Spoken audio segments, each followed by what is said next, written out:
It's about to go down with Marc and Cathey, a live coaching show about dropping ideas. Marc and Cathey coach and have conversations with brilliant idea creators who are reimagining the world through the expression of their words, thoughts, and actions. Hey, what's up, everybody? This is Mark Williams. Welcome to It's About to Go Down. Hi, everybody. I'm Cathey Ermias, and another special episode, Mark. You know, you had Lauren on, yes, and now I get to bring my awesome husband, Jon Hoole. Jon, wow. Okay, I'm super excited about this, Mark. We had this great conversation with Lauren, and we know our spouses, and we're around them all the time.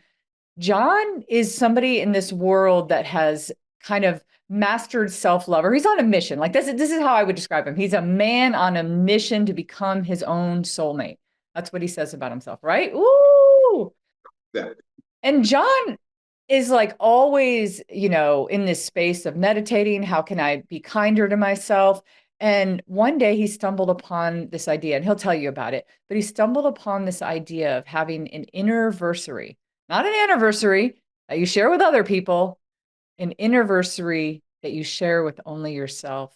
So, love of my life, my person, my sweetie, Jon, welcome to our show. Hi, thank you so much. It's just so happy to be spending a self-love Sunday with two of my favorite people to talk to on the planet. And so I'm just excited to see where this conversation takes us today. So, Jon, tell us about how that anniversary came around. So today I want to introduce an idea called Innerversary. I think I would describe it as a sacred self-love holiday, an invitation to carve out space, emotionally, time-wise, and really kind of let down your walls, connect with your inner child, and do things that bring you joy.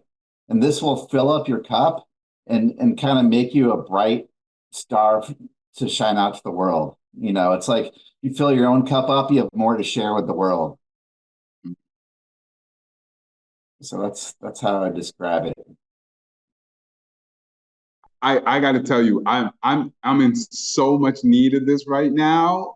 I feel like I'm showering love in so many different directions, but to shower the love within, that's powerful.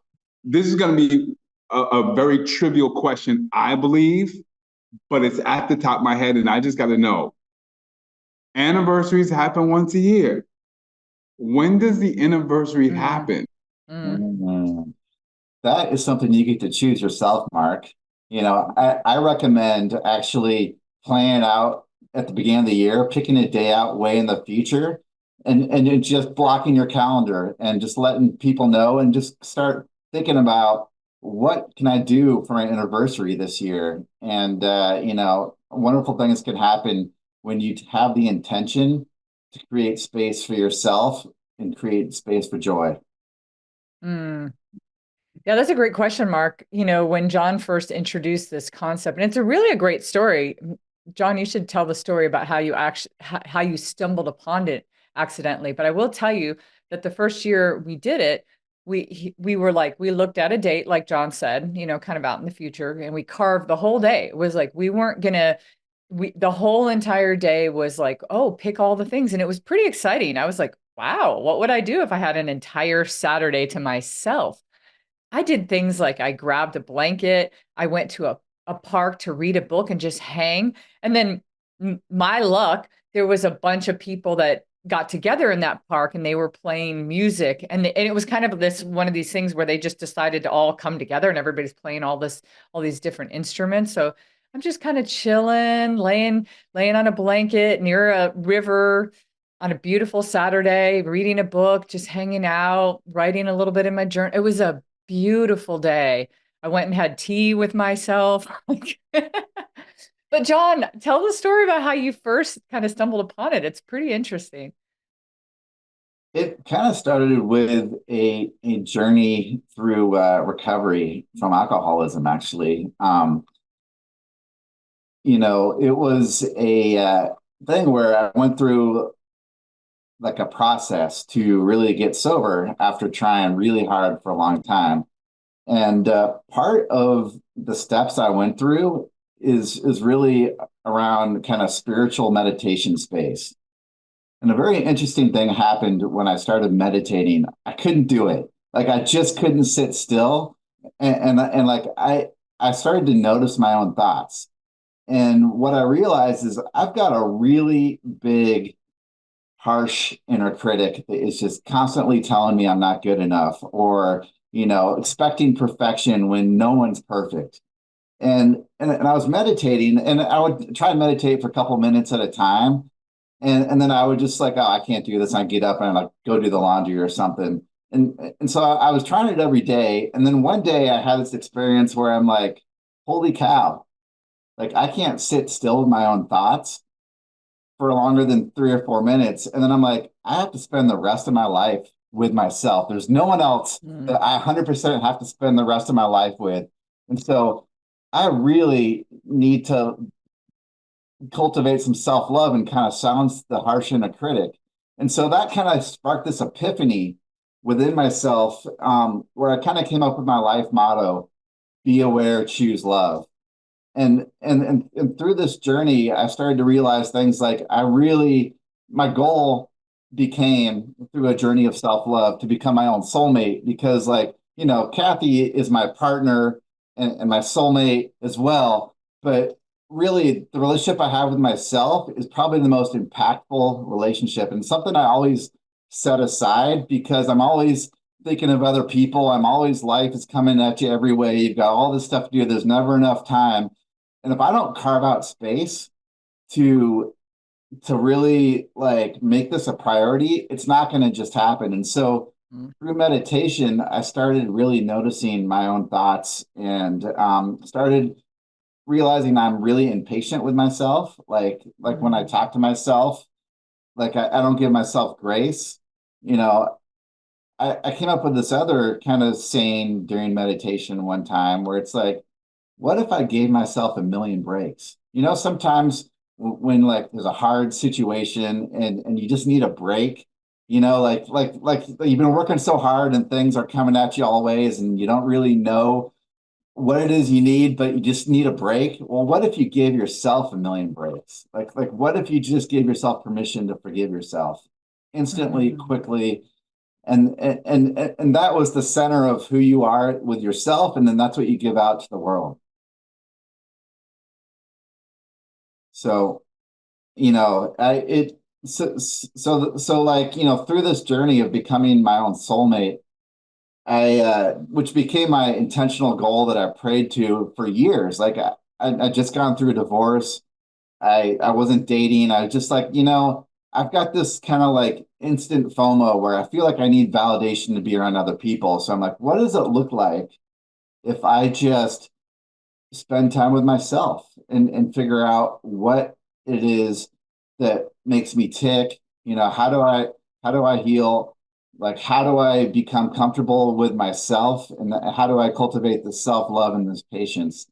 And through that journey, I kind of had this epiphany of, what if life was about choosing love over fear in the moment? Like, what if the only way I could heal and come to the next level in my journey is by facing my fear and choosing love in that moment? And that through that act is how I let things go, let the trauma of the past go, kind of take these quantum shifts and like surrender and let go.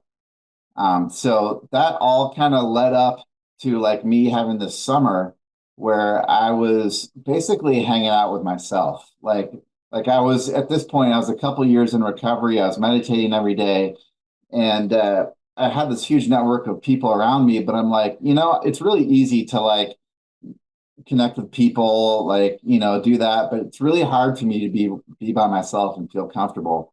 And so I really just started like going to the park and journaling and meditating by myself and just kind of like going out on nice sunny days and being out in nature, which brings me a lot of joy. And so, one day I was at New Renaissance bookstore, which is like my favorite, like spiritual bookstore. They have crystals, all this stuff. And I was looking at their books and I was like, I'm like, Innerversary. And I kept going, I'm like, Innerversary. And then I spent like 5 minutes looking for this book. It turns out there was no Innerversary book. It said anniversary, and anniversary term just like popped into my head. Like anniversary, Mm. wow, that really resonates with me. Like that's the term I would describe for sacred holiday with myself. And so that's Mm. kind of how anniversary really came about, the term. Isn't that cool, Mark? It's like he read something that was something else, but his brain thought it's, I love that story. I remember I was with him that day when he was at the store and he told me the whole thing. And I'm like, wow, that's so cool. Such a cool thing. And I want It's to tell like, you something really quick, Mark, before you comment, because I'll give you the other part of the story. So now enter Cathey, right? Me meeting Jon. And when I met Jon, one of the first things I'll never forget, I met him with a group of friends. We were all snowshoeing. And I remember when I met him, it was a very clear, distinct, like, this is a really good person. And one of my major values in life is honesty and integrity. And it's hard sometimes in life to find people that will truly be very, like, really high level integrity, really honest. And it's like it was oozing out of Jon.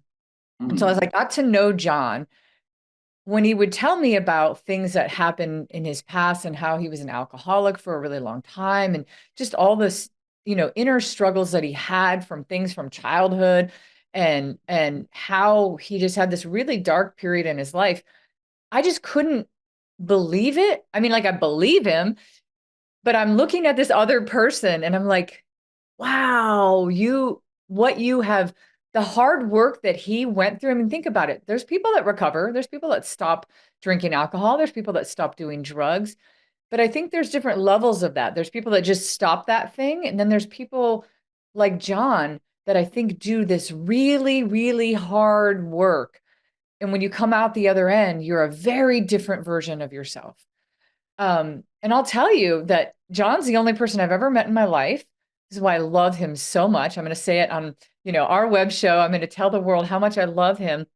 He is the only person I've ever met in my life.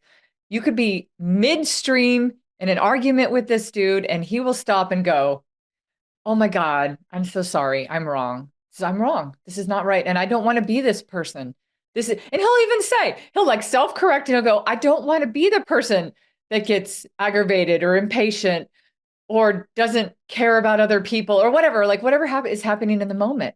And he genuinely means it. Like I can't do that. I gotta let that anger ride. Like I can't do it. Jon, when he meets, I got an opportunity to meet his boss for the first time yesterday, his boss at Nike. And I don't remember how it came up, Jon, but she said something like, oh, Jon doesn't have a dishonest bone in his body. And I was like, yep, that's true. It's just what people know about him, right? And so all this work. So anyway, I just wanted to say that by the time I had met Jon, the reason I fell in love with him was because he was this beautiful person that continually like works on himself. And you can't meet Jon and not walk away with like that guy cares about himself and about other people. from the moment we met, Mm. the moment was already set up before we met. And I know people say things like your reputation precedes you, right?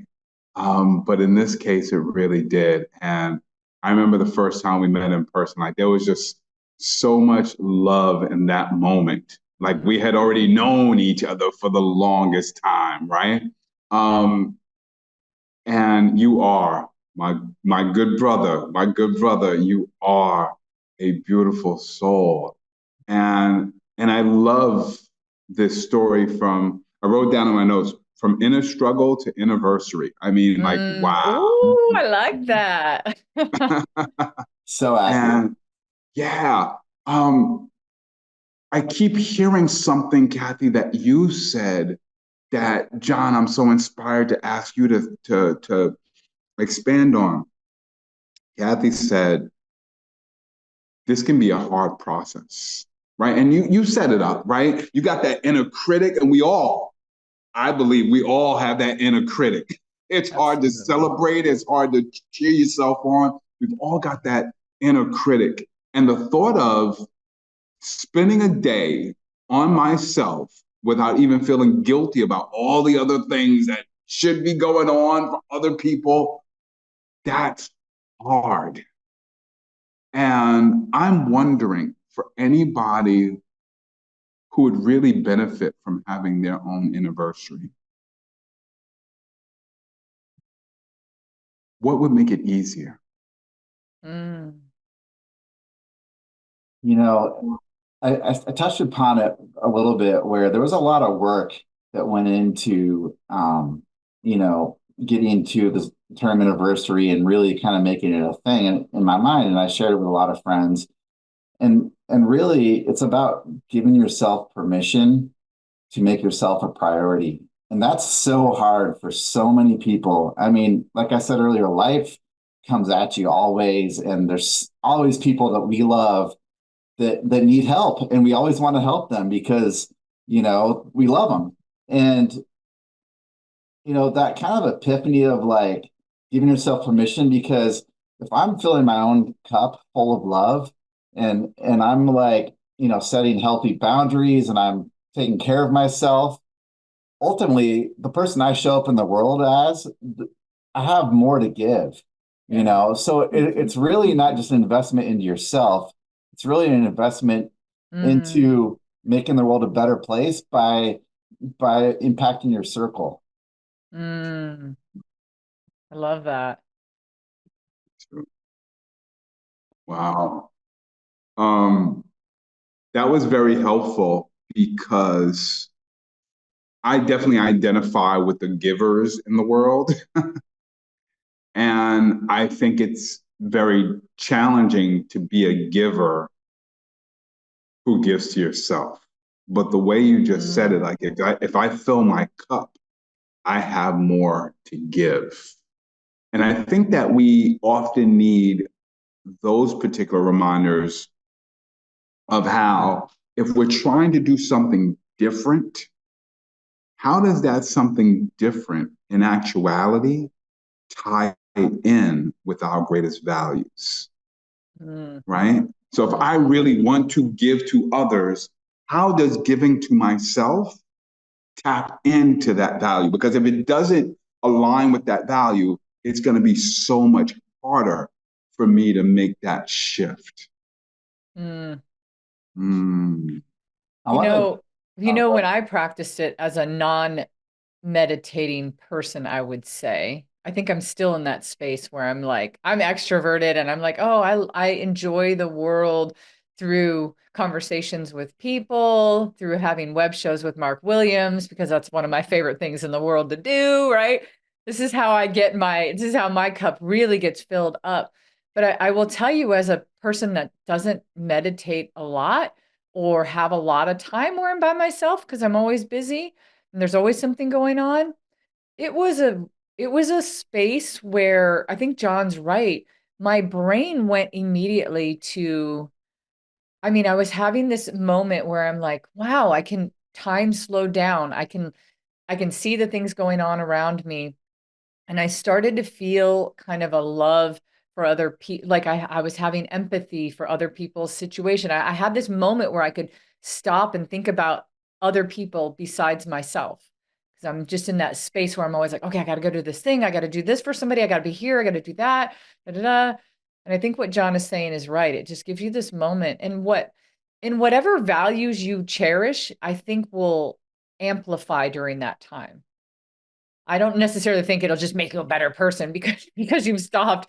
But whatever things that you cherish and you value, they'll really bubble up a lot. You'll start thinking about family. You'll start thinking about how you could show up as a better person to your family. And so it really will, it did that for me. I feel like it really does give you that space to be creative and think about things that are important to you. Yeah, I wanted to double down on something because Mark was talking about, how we, as a giver, we oftentimes don't think of ourselves. We're just helping other people. I think one of the biggest gifts we can give someone is the gift of vulnerability. Because I think today we go throughout society and social norms, and we have all these surface interactions, and we aren't really able to be ourselves. And really, when I have meaningful conversations, it's always about breaking down the walls and really connecting with somebody. And the best way to do that is to share, like, what we call through the language of the heart. Really, like don't worry, like put away your own self-doubt, your own self-criticism, and just trust the other person and just share something real about yourself. Because what that instantly does is it humanizes the conversation, and it gives that person permission to really talk about what's important to them, or to bring up things that really weigh on their mind and on their heart, and they really need to talk about. And so sometimes by sharing our own struggles and our own insecurities and our own doubts, that's the best thing you can give to someone else.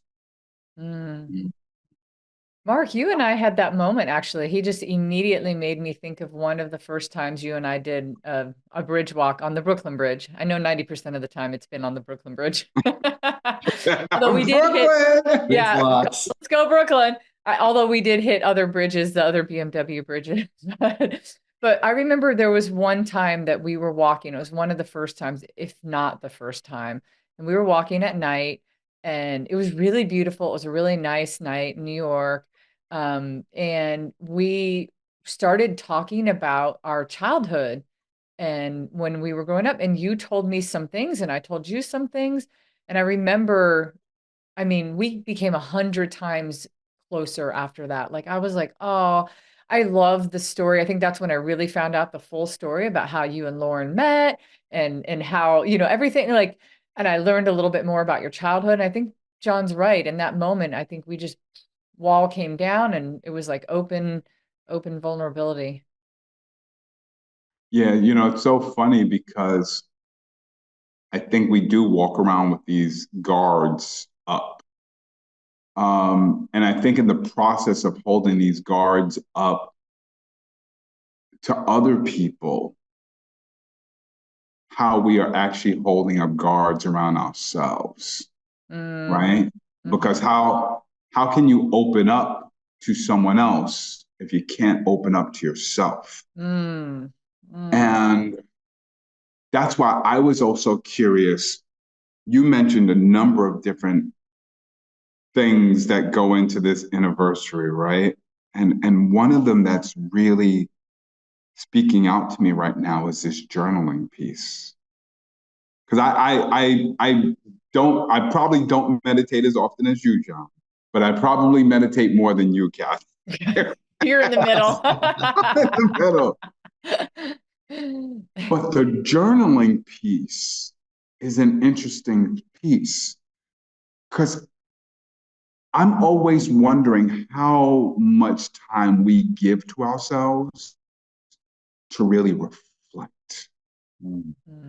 And Jon, I'm wondering if you could speak about that process a little bit more. Like, what's that therapeutic? What's that self-love process of journaling, and what does it help you to do? And journaling is so powerful. The thing that hits me about journaling is it's way different than thinking. Like when I'm thinking, my mind can race around and go all these different places. And to be frank, like I can buy into my own BS when I'm thinking, but for some reason, like when I'm journaling and writing stuff down, it's like a bigger connection for me. It's like I'm writing something, like a thought becomes a thing. And it's more like it brings clarity. Sometimes when I'm writing, I don't know where it's going. And then like I get a lot of clarity, and then I can go back and I can look at what I wrote and then build on that in the future. And the beautiful thing about it, I think where you're coming from, Marc, is like it's another way of carving out time for yourself to really like sit there and like investigate and become curious, like what is on my mind today? Like what what do I need to unpack within myself? It's like the same thing as meditation. You're kind of like, you find a string and you kind of start pulling on it, and you kind of go with curiosity to see where it leads you. And sometimes it'll lead you to fear. And that's when you have the opportunity to choose love. And sometimes it'll lead you to gratitude. And you'll be like, oh my God, this is like so great. And, then you can look back over time and see your journey, you know? Mm. Kathy, A I want to thought tie this becomes in. a thing. I know, I wrote that down. That was awesome. That was awesome. That was so awesome. I want to tie that in with what you were saying, Kathy, about the, one of our many bridge walks. And one thing I remember you saying is, it doesn't always have to be when you get to the center of the bridge and you share something, it doesn't always have to be something painful or critical. And when you were speaking about the journaling process, Jon, the thing in my head was, oh, sometimes we got to get through the weeds, right? Lots of weeds. We get through a lot of weeds. Yes. And it's sometimes so hard to chop your way out of the weeds so that you can get to the point of cheer and gratitude. And I wonder if that's what makes people leery of even going through the process. I love that he said too, Mark, that it's like like my visual mind when he said there was a string that you pull on. I really liked that because you might have, if you're journaling, I can understand that you start somewhere because there's this kind of this initial thought that you might be thinking on the surface. Then you start tugging and you're following this string and it leads you somewhere, and it leads you through the valley of the weeds, right? And then you start to get to the spot where you have the open, beautiful meadow, and that meadow could be anything. And honestly, even as I heard Jon talking, Jon's really great at facing his fears, and fears always sound like a bad thing on the surface, but I don't think so. I think if you're willing to, explore them a little bit, like I know that Jon does really well, it becomes a really beautiful thing. And so our mind always goes to like, ooh, fear, terrible, but I think the only way that you can really, and Jon goes deep. Like as you can tell, anybody listening to this right now, Jon's not a surface level dude, right? He goes deep. He's going deep into everything. And so when he thinks about that, like if a fear comes up for him, he'll be like, well, where did that come from? Why did that come from here? And not to psychoanalyze it or anything, but he will be really curious about like where it came from and how can I avoid that, or how can I change that, or how can I change how I feel about that. So I don't know, I really like that. I never really tied the journaling to it because I also journaled the day Jon encouraged me on my Innerversary day to take a journal and write things down, and I did, and it was very therapeutic. I want to kind of talk about. I love this conversation. It's so fun talking It's about this stuff amazing. for me. And Mark, you touched upon something that I think is very important. And I learned this lesson when I was kind of going through like unpacking my alcoholism, my causes and conditions, and why I did it. And I kind of had this weird thing where like as things came up that were difficult in my past and my trauma, I would like naturally push it away because I'd have to go back into this space that was ultimately fear or ultimately like sorrow or sadness or grief. And it was, and what I found is when I went back into that moment, that's when I could choose love today in that moment, in that emotional space. And so all of my, all of my growth happened through facing my fears. And I was meditating one day and I kind of had this realization. It's like the magic happens outside my comfort zone. Like if I stay in my comfort zone, I'm just stagnant. Like I'm not changing. I'm like sitting in this place of fear. But when I'm courageous enough to face my fear and go outside my comfort zone, that's where the magic happens, baby. That's where the growth comes. That's where the healing comes. That's where really by facing the biggest challenges of my life, that's how I can move forward into becoming a person that I want to be, as opposed to someone I'm stuck being. Ooh, Oh. you just flipped this whole thing for me Mm. because the thought of going back to a moment, especially a moment of trauma or stress or difficulty, does have that negative connotation.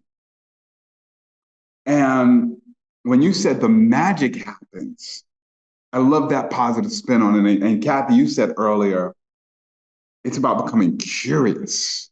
Mm-hmm. And if you could take some of those moments and unpack them, I won't even say psychoanalyze, right? Like unpack them and take this as an opportunity to learn a little bit more about yourself. And I think that's why the journaling really sticks out to me so much, because again, I don't know how much we take this opportunity to learn about ourselves. Like if I get caught up in that argument, why did I get caught up in that argument? Not why did she or why did he or why did they, but why did Right. I? Ooh. I want to double down on something too. And that's like, when you're back in these spaces where you're like really inviting some of these painful moments back into your conscious, a lot of times when we face things in that moment, we're not equipped to deal with it. Like it just hits us, and then we're impacted by it, and we're like, oh, that hurts, push it away. And so like when you go back in these moments, it's really an opportunity to kind of go back to like forgiveness and self-love, and like realizing, like even like saying to yourself, oh my gosh, Jon, I'm so sorry you went through that. Like no one should go through that. Like Mm. that is so painful. Like if you're talking to yourself, like you're talking like a 6-year-old son or daughter that you love, Mm. and giving yourself that same kind of like support of like, oh my God, that is so, here, let's go get an ice cream, or here, let's give ourselves a hug.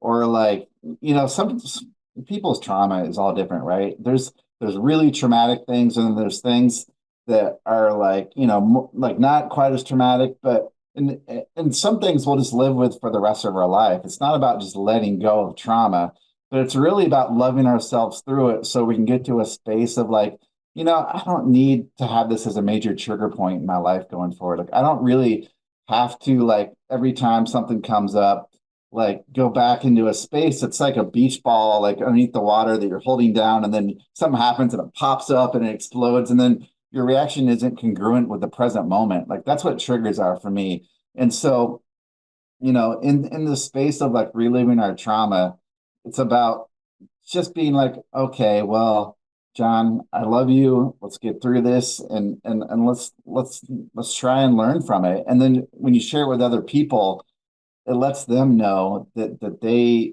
can do the same thing you did. And that's where it, like, your weaknesses become your strengths, is when you have the courage to be vulnerable and share that with other people. Then it gives them hope that they can face their thing and get to a space where they can have a relationship with it. And it will always hurt. It will always touch deep down, but then you can always love yourself. Mm. You can have a different reaction to the same thing that happened. I love that. It's an opportunity to have a different reaction to something bad that happened. It's an opportunity. I love that. Actually, because of Jon and our conversations, I know, right? There's something that happened to me when I was little that was really, really hard. And I can look at it from a different lens now, because I am able to look at it and be like, wow, I'm really sorry that happened. And it almost is like it's like you're outside of yourself. I love the analogy of maybe talking to a 6-year-old version of yourself, or a younger version of yourself, that you can say that to. It really is helpful. It really is helpful, because it's not about trying to go back into the moment. It's like trying to look at the moment from a little bit of a distance, and reflect on that. And that, to me, that's super helpful. And I wonder, I'm going to take the conversation a different direction, because I love what we're saying, and I feel like it's really helpful for adults. And this thing that you brought up, Jon, is really great for adults. But I never really thought about this until today. This is something we should teach kids, like the kids in our life. Why can't we teach this to the kids, right? Marc has young kids. Wouldn't it be really awesome at your dinner table conversation, Marc, to tell all your kids, like, pick a day that's your anniversary day. Don't hang out with your friends that day. Don't have your phone. Oh my God, get rid of your phone, right? That's just a way, it's like a portal for people to break into your anniversary day. But just go have a day where you would go do whatever you want. And teach kids from an age when they're young that their self-love is so important. The way that they think about themselves will affect the way that they show up in the world. And that's why, Jon, this is TED Talk worthy. By the way, this is Jon's first ever podcast or anything. This is the first time talking about this like publicly. So congratulations, Jon. This is amazing. We're so happy that you're here doing this with us. You guys make it so easy. Just talking with you guys, two of my favorite people in the world. I mean, forget about it. This is Forget about it. It's a great setting Word up for me to He's share. even wearing our shirt. Look at that. He's even wearing our Speaker Skills Academy shirt. Word up. Word up. What a great community.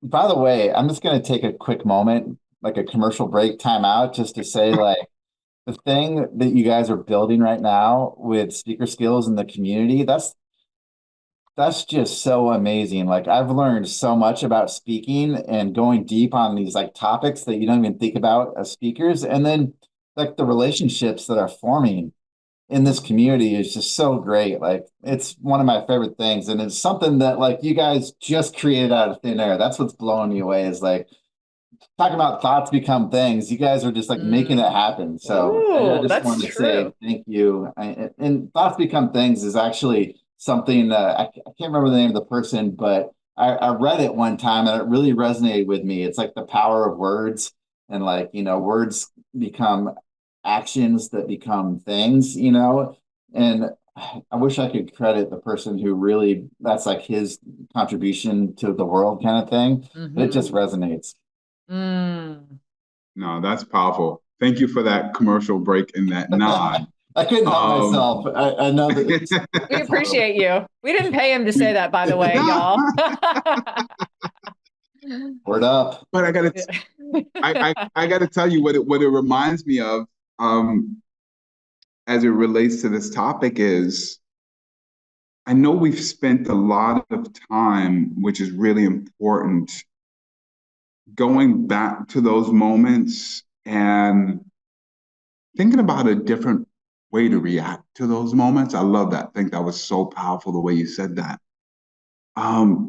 It also reminds me of how important it is during these moments to reflect on those cheerful moments. Like, even as we're talking about this, if I were sitting in the park right now on my anniversary and I open up my journal, I'd probably write about the day that I'm coming home from my Aunt Grace's house. My mother and I are sitting on the number 35 bus.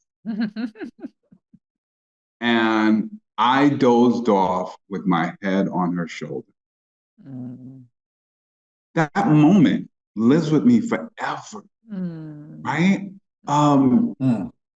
But I would love to just go even deeper. And again, we don't have to psychoanalyze everything, but I would love to go deeper and think about, out of all memories, why is that one such a prominent memory? And how does that shape me? And how can I relive those moments or recreate those moments for other people? Like, just celebrating some of those small moments brings me so much joy that, I'm gonna write about that on my anniversary. Marc, you just touched upon the single most important thing I think about an anniversary. It's like really letting down your own walls and finding the joy, finding the magic, the thing that's only for you, that had such an impact. Can be these small moments or these huge moments. And it's like really like, who am I? And like, what really brings me joy, And it's like coming back to those memories. One of the things I really love about both for both of you guys is that you really kind of come from a place of gratitude, and like gratitude is like a choice, and it's kind of like a practice and stuff like that, but always coming back to like the silver linings, and always coming back to, what makes me feel like I'm safe and loved, and I just want to be in that moment forever. And it's like, it's that exploration, that's that curiosity. You basically embodied like what meditation is for me. Like what makes us us? What makes us us? Oh, that's a good question to be thinking about on Innerversary Day. That's an Mm, awesome question. I love that. I also want to talk about something you said, Cathey, about like paying it forward to the kids, and starting to talk to them at a younger age about these kind of things. And I think of a lot of things. We've talked about this a lot, Cathey, with like, we have 4 grandkids and everything. And we've talked to, I have a therapist, and I've talked to therapists about how kids process things, and kids process things differently than adults. They don't have the capacity to really, from what I understand, I'm not an expert, mind you, but they don't have the capacity, what I've been told, to really like process through things quickly. Like it takes them longer, and they don't have the same mechanism and tools and life experience to help them accelerate that process. And so that means a couple different things to me. To me, it means like when I was a kid and I faced trauma, I wasn't equipped to deal with it the same way I am today. So Mm-hmm. like, that's when I can go back and talk to my inner child as an adult about these moments and be like, oh my God, like no 6-year-old should go through that. No 11-year-old, can really deal with that. And so what do we do with it? We just, we tell ourselves stories that maybe we don't share with other people. And then the other thing that like really comes to mind also is something I've heard through a TED talk, actually, is like kids are more ready than we think to have these difficult conversations. Oftentimes it's the parents that aren't ready to have the conversations because kids are already thinking those same thoughts in their heads. And so I think the best way we can share and give this to the kids is share our own experience and just say, hey, like share something that was challenging for you as a kid to deal with it, and then like talk about how you've come to terms with it over time, and like as an adult you have a different understanding than you did as a kid. Yeah, I love that, John. What a great observation. Really good.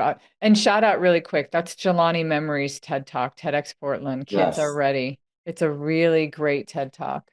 We got to have Jelani on the show. He Mm. started an entire company. I just want to put a quick plug because it's like you're saying something that's so important. He gave the TED Talk, but he started a company called A Kid's Book About. And his first book was, he wrote it, a kid's book about racism, because he has a blended family. And then he created a company. So now it's a kid's book about cancer, a kid's book about anxiety, a kid's book about school shootings, a kid's book about, I mean, so there's like a kid's book about hope. I mean, there's a kid's book about public speaking. There's one in the background somewhere. That I was part of writing on those books, but he's right. It was really an impactful thing of like kids are ready to have these conversations. And so I love that not only you brought it up, John, for yourself, like looking back and understanding that you weren't equipped to deal with some of these things, but to be as adults that have kids in our life, we can do things like this with kids to give them better tools when they're younger. This is a big tool for a child and for an adult, for anybody. This is a tool that everybody needs, and hardly anybody uses it. Really. I mean, I would say less than 10% of the population is doing something like this, Oh especially yeah. especially on a regular basis. Like we don't stop and take time for ourselves. I would agree. I think we don't take enough time for meditation because I think that there are still people who don't buy into it, right? Right, Like, right. especially in workspaces, they're like, really go back to work. Yeah. Go back to they, work. they don't buy into it, right? I think there's people who don't buy into journaling, like, oh, I'm gonna Yeah. what am I, a little teenage girl, keep my diary, and they all these kind of nonsense things that go on in the head. Um, yeah, I think that, and again, self reflection. I feel like now I'm going to add Jon to this list. I feel like there's a small number of people that I've known throughout my years who are so deeply self-reflective that they really know themselves. And so I also think that that's just not something we all make time for. And I don't know if we value it, and I don't know if we fit it into our lives to practice it, because I don't think we've given ourselves enough time to really see the benefits of it. And I think that's why I asked earlier, how can we make it easier? And I don't know if there's an answer to that question, really, right? I think we kind of have to just go through it. And because we were talking about kids, and I say this as a parent, but also as an educator, Mm-hmm. I would love to see young people go through this process. The one thing that I struggle with is how much do children know about themselves? And maybe this is why it's so important to be able to go through this process. I feel like Do you need a lot of lived experience? I feel like as adults, loved adults in these kids' lives that trust us, it's our kind of honor to be able to teach them. And I think the best way to teach and guide is really through your own experience, because there's a real authenticity there. It's not like you're like telling them what to do. It's like, this is what I did, or this is how I'm reflecting on this, or this is how I package this up, in my mind and put context to it. And by continually being vulnerable and sharing your own journey and not always being like the adult person's got it all figured out, but just kind of like saying, it's to be human is a struggle. And so the sooner we start realizing that, like, it's a waste of energy to try and not struggle at all. It's like we have to kind of almost embrace the struggle and then realize that we have to do something with this. And so by talking to our kids about it, we're starting, in our own experience, we're starting to show them the roadmap on how to kind of like be that self-reflective, or to forgive ourselves, or maybe, like oftentimes kids can be super critical on themselves, even as critical. And so we can talk about our own, self-doubt and what we've learned from our own journey. So much wisdom in all that.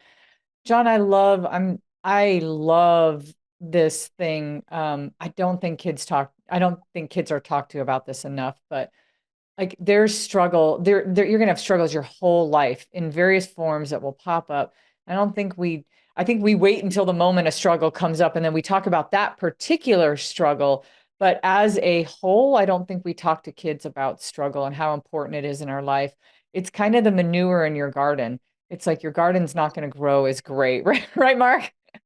It's stinky, it's bad, it's awful, it's terrible, but it's one of the best things for your garden.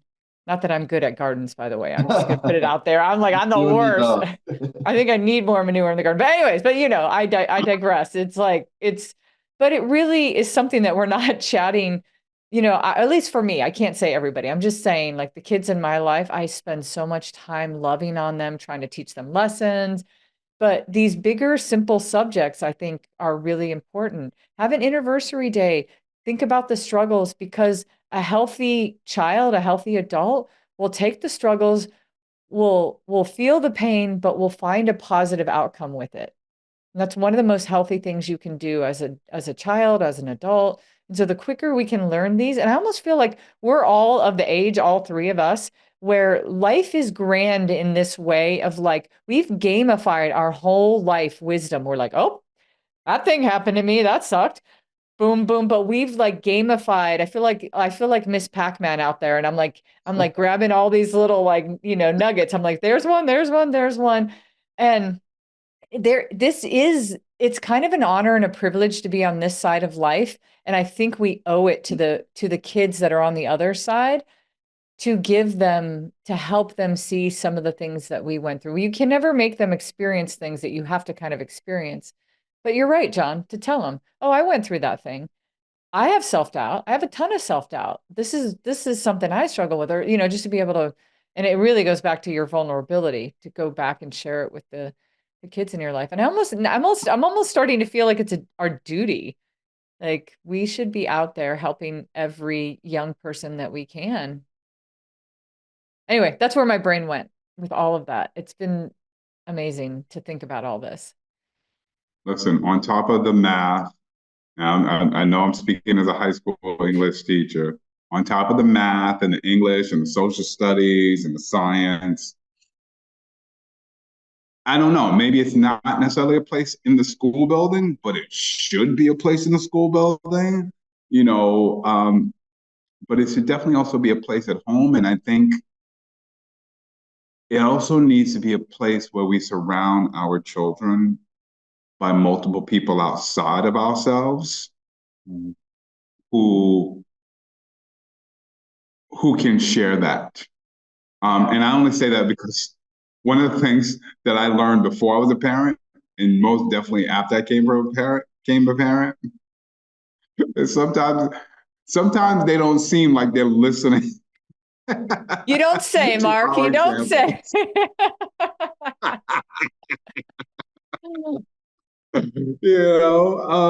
Although I do believe that they are listening.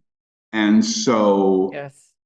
I think we also have to share with an understanding that it may not resonate just yet, but in a topic where we're talking about weeds and manure,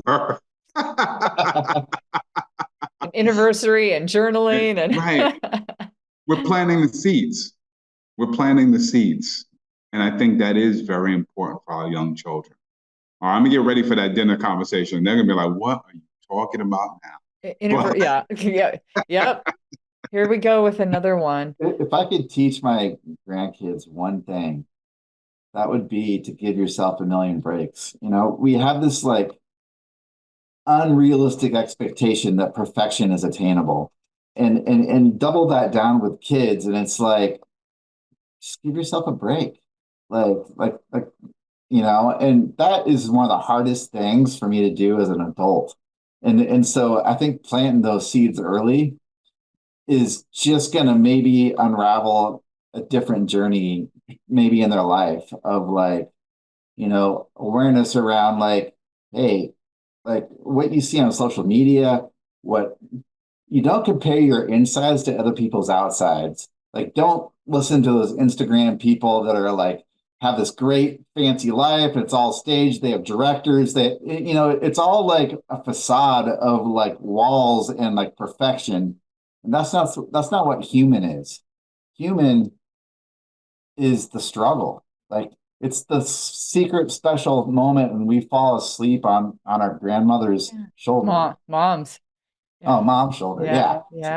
And so it's like the most important thing we can do is forgive ourselves, and then we can forgive other people. Like we're not carrying this out into the world of like, and that's something we can teach by sharing our own struggles. And the other like kind of thing I wanted to say is tying back with something earlier, Mark, where you're talking about how you don't really meditate that much or journal as much as you like. And it's challenging for a lot of people. Most people don't do it. And I think that is like, I heard an analogy one time about meditation. It's not mine, but it really stuck with me. Meditation is a lot like working out. Like you're going to get what you put into it. Like if you just go in the gym, like twice a year and just put on like 250 pounds when you should be putting on 180, and you're just like, you're gonna like have this feeling of like, that hurt. Like that's not, no, it's really about consistency and building a practice and just like resiliency. Like, there's like, when you go in the gym, there's like physical pain. When you're meditating, things can come up that maybe are mentally painful or like emotionally painful or whatever the case may be for you in that moment in that day. And it's really just saying, okay, well, that just kind of comes with it. Let's see what happens today. And then you layer in an intention. So it's really an intention. Like if you don't like carve out that space and say, this is important, I'm going to do this. I'm going to cultivate self-love. I'm going to learn more about myself by observing my own thoughts. Or, I'm going to learn more about self-forgiveness by not trying to be perfect when I meditate. And like, someone once told me about meditation, like think of it as like you're sitting there with a puppy dog, and like the puppy dog is like curious and it's looking around, but you want it to stay, you want it to sit right next to you and be still and silent. But the puppy dog's like, oh, there's a butterfly and it goes over there. You don't like see that puppy dog with a butterfly and like smack it across, get back here, it's like the same.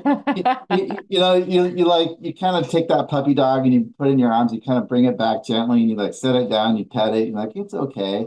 It's like that's the same thing we can do during meditation is like when our mind wanders, people think that I used to think when I first started meditating that meditation was like sitting there not thinking thoughts and just being completely one with the universe and like, eventually levitating off the ground and like growing a huge beard.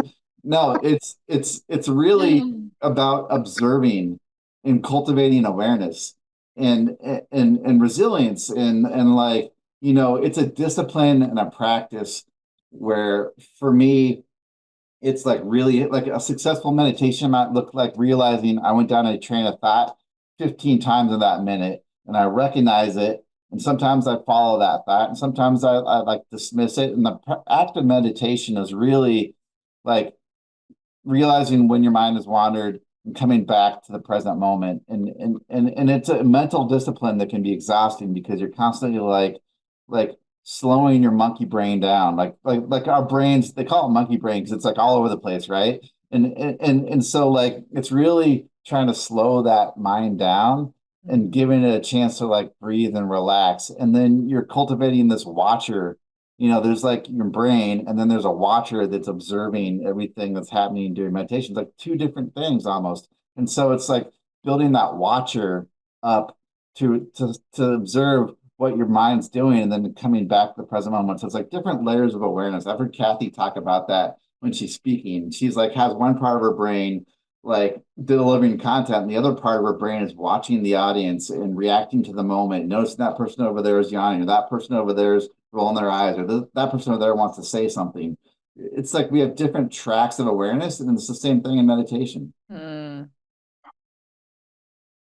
You used the word layers, and I got to tell you, first of all, I have absolutely enjoyed this conversation because on so many levels, I needed to have this conversation. So I'm appreciating you, my brother Jon. Layers. I always call Cathey the queen of concepts, the mistress of the TED Talks. If I could take my stab at it, I would just say that seeing you on a stage one day and sharing this concept, for me, starts with the first layer of taking a million breaks. Because I think taking a break on so many simple levels is an easy entry point. And then I think once you think about like when's the last time you took a break or more than one break or multiple breaks? And have you ever thought about taking a million breaks? And then you get into what do you do during the break? Because sometimes that's the hard part. Is taking a break just sitting down? No, it's so much more than that. And if I go from a break to a million breaks to what I'm doing during that break, from meditation to journaling to sitting by the lake to going back to this to celebrating that, and then all of a sudden, my one concept of a break has now become my anniversary. Oh, Marc. You know what I love too is John, when he introduced the concept, he said, give yourself a million breaks, which is also kind of, it's also like give yourself a break on this space of like if you mess something up. But then you actually said something, right, John, were you catching that? I was like, wow.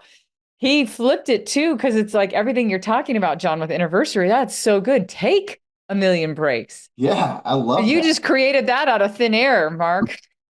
That was amazing. And that speaks to the practice of Yeah. love and the journey of self-love. It's an intention that is a series of actions that over time make an impact. You can't just say, I'm gonna love myself today. No, you have to like work at it, and you have to create space and time and make it a priority. And that is so hard in this world today with everything coming at us. And so like, when I went through this kind of journey for myself, I just gone through a divorce. I just gotten sober. I had the gift of time, and like I didn't have much responsibility, and so I really was able to dive into this space and invest. And I always knew when I was going through it that it was just like a temporary thing for me. Like eventually, all this work would catch up. I'd find my partner, I'd find Kathy, and then like all of a sudden your life becomes full. And so the challenge I think we have as adults who have full lives is like, how do we carve this space out? And so by taking an anniversary, that's just like a drop in the bucket. That's like a very important step. And a whole day is very challenging. But what I really hope people do is the practice leading up to the anniversary. And it can be different for everybody. It's like what resonates with you, what really makes you connect to yourself, what makes you part of something bigger than yourself. How do you think about people in your life? How do you think about, for me, God? Like, how do you bring all this in? It's really not just an anniversary. It's kind of a practice. Mm, yeah. Mark, I was going to ask John what culminated during this conversation, but I think he just said it. I think intuitively he knew a question was coming, and that's the answer. John, that's a really, you described that so beautifully. You started off to me with talking about the anniversary, but then where we ended was that's just a little piece, that the anniversary is just one, what was it, self-sacrifice holiday? Is that what you said, Mark? I mean, John? A sacred self-love holiday. Yeah, sacred. So I love that. A sacred self-love holiday. Yep, that's exactly what you said. And so I love how it kind of came full circle to like this is a practice. And then Mark, you beautifully brought in give yourself a million breaks, which is also important, but take a million breaks. Ooh, that made me think about how what John is saying is when it's a practice, could I even take a 1 minute break in between meetings and go, oof, what do I need right now? Like what do I need to protect myself in this next meeting I'm about to go into? What do I need to do? Because I just came out of a really hard conversation to show myself love and maybe give myself one of those million breaks.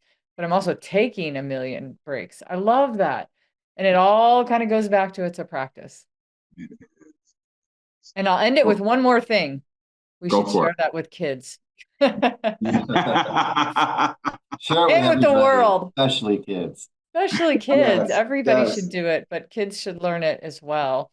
So yeah, Kathy, I'm not going to let that be your last word, right? Okay, and I tell you what, because I'm going to do all the official stuff and say, John, it was so awesome and amazing. Word up! It was so awesome and amazing. It's the code word. Absolutely. To have this conversation, I want to thank you for sharing this idea and this thought and this practice. I'll say all the official stuff, like, if anybody out there has an idea they want to share with us or know somebody, reach out to Marc and Cathey. It's about to go down show. That's all the official stuff. Yeah. But I'm going to give you the last word, Cathey, because you gave me the last word when Lauren was on our show. So I'm going to kick it over to my sister and take it away. Close us out. Mark, thank you. Okay. I appreciate that so much, Mark. Because I'm going to share two pieces. I'll start with you, Mark, because I'm going to end with John. Marc, I had so much love for you. I got tingles on my body when you talked about having your head resting on your mom and you fell asleep. And so I don't know your mom, but I feel like I know your mom through all of these beautiful, wonderful moments that you've shared. And so I just felt so much love for you. I felt so much love for you because you love everybody around you and your family. You give so much love and your friends and your people and your community. Like you give so much. And so those moments mean something to me. So I felt so much love. Jon, I love you so much. It was so like I felt my heart was melting when I was listening to you talk and then I think about our dynamic. I became the watcher, right? I became the watcher in this situation and I'm looking at you and I'm like, "Oh, you reminded me of all the reasons why I'm so in love with you and I love you so much and how much you bring to this world. Everybody that meets you. I even think when you go to a grocery store, Jon, people get you in 1 second like their heart softens because you just show the way that you show up in this world is like it's immediate, it's quick. You show your vulnerability, you show your love, you show your empathy. You're on the I hear you on the phone with people, like talking to somebody on a customer service line, and they're being like really nice to you because I think they can feel your kindness and your love. And so I just fell in love with you a million times on this call. And so I just want to end it with I want to, put an end to this show saying thank you, my love, for being on this on the show. Thank you for publicly talking about this for the first time with Marc and I. And just thank you for all the gifts that you give to this world. I am so grateful that you went through everything you went through because this is who you are on the other side. Well, I'm definitely feeling the love. And, one of the things that was so great for me was, I've learned so much from both of you guys. Mark and Kathy have been working together for a long time. And of course, Kathy is the love of my life. And, it taught me so much about speaking and communication and so much like when I first got sober, I had a huge fear of public speaking because of a stuttering problem. And it's just funny how things work. I marry a super talented speaker coach and start speaking a lot. And now my fear of public speaking is gone, and I'm trying to get better at it. And this is just another step in my evolution of communication and sharing with the world. And it's just so fitting that it's with you two, who I've learned the most about speaking from. So thank you so much for having me. Mm. And on that, I think I will close it. Thank you for everybody who's watching because every time Marc and I have a show, it goes down. Maybe not as hard as this because it's like bringing our people on. It went down. But thank you for watching. And until next time, it's about to go down.